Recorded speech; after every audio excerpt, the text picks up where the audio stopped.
Nós chegamos ao final do relatório da CPI, tem em torno de 3.800 páginas, onde narra com riqueza de detalhes tudo o que havia, e nós chegamos à conclusão que haviam 4 ONGs principais que agiam nas demarcações indígenas, que era o Conselho Indigenista Missionário, que fazia a mobilização e o financiamento e a posterior fiscalização dos pedidos de demarcação. Eles mobilizavam as comunidades indígenas para fazer as invasões de áreas privadas e depois os pedidos de demarcação. Ficamos surpresos porque, na medida que recebíamos documentações, investigações, nós vimos que havia um financiamento internacional dessas ONGs e, principalmente, o Instituto Socioambiental praticamente administrava, o que nos surpreendeu, o tal de Fundo Amazônia. Nos defrontamos com o Fundo Amazônia, não entendemos o que era, fomos investigar e descobrimos que era um fundo criado por decreto do então presidente Lula dentro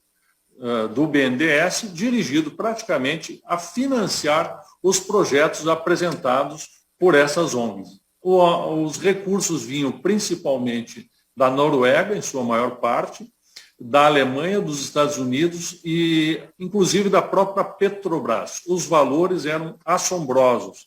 Se não me engano, na época, o Fundo Amazônia dispunha de em torno de 2 bilhões de reais para fazer toda esta militância. Na área de assentamentos do INCRA, outras ONGs e entidades é que faziam essa organização. Era a Comissão Pastoral da Terra, era a Federação dos Trabalhadores da Agricultura e era o Movimento dos Trabalhadores Sem Teto. Eles, basicamente, eles escolhiam, junto com os servidores do Estado, áreas particulares para serem invadidas, mobilizavam e treinavam determinados grupos para que fizessem a invasão. Essas pessoas invadiam as áreas. E a partir desse momento o INCRA entrava e a Advocacia Geral da União dizia que a área em verdade era irregular, as pessoas não recebiam a reintegração, porque a Justiça ficava em dúvida se a área era da União ou não, ou se era particular, e a partir disso essa área era loteada. Se uma área comportava, imaginamos lá, 50 lotes, eram criados 100 lotes e eram distribuídos para lá 100 grupos familiares. Só que essas famílias para os quais eram postos, em nome dos quais eram postos esses lotes, elas não eram as mesmas pessoas que estavam lá na área.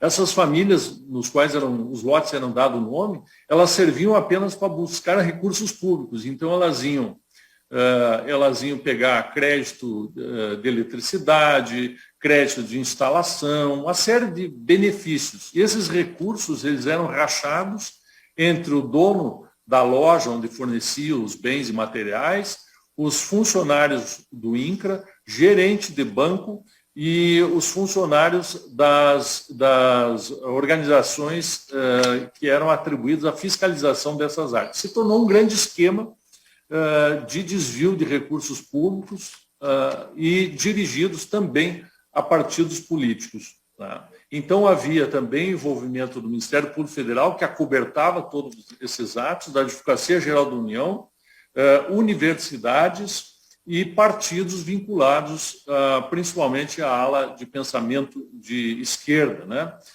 Além disso, quando nós quebramos o sigilo, pedimos a quebra do sigilo dessas ONGs, houve uma blindagem pelo Supremo Tribunal Federal. O ministro, então presidente do STF, Ricardo Lewandowski, deu, se não me engano, foram 8 liminares proibindo a quebra do sigilo das ONGs para nós identificarmos como é que se dava o financiamento. Também vimos que havia uma ligação entre áreas de assentamento, áreas quilombolas, áreas indígenas e unidades de conservação, fazendo praticamente cinturões ligados uns aos outros. Né? Uma das conclusões da CPI era de que essas terras deveriam ser tituladas imediatamente, todas as terras, para os seus ocupantes, né? O que aparentemente vem sendo feito agora pelo governo federal, principalmente pela ministra Tereza Cristina, pelo que eu tenho notado, de fazer a titulação das áreas, porque senão fica um processo sem fim.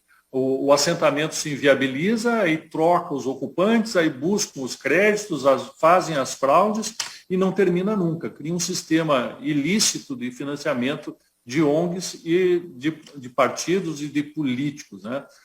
Nesse processo de estatização, uma coisa que chocou foi a conclusão que nós chegamos que o Estado, talvez o Estado mais rico do país, que é o Pará, ele já tem 70% da sua área estatizada. Ou é unidade de conservação, ou é assentamento que não foi titulado, ou então são reservas indígenas. Resta no Pará apenas 30% de disponibilidade do seu território, sendo que desses 30%, por ser região amazônica, ele tem que fazer uma área de preservação de 80%, restando no total do Estado, em torno de 8% do Estado para que haja produção.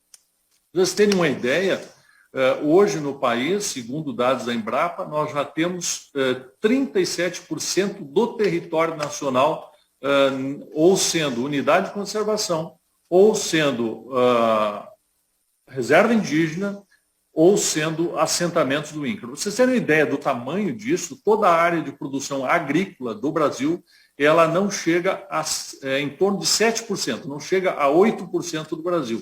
E, portanto, 37% já está indisponibilizada para a produção.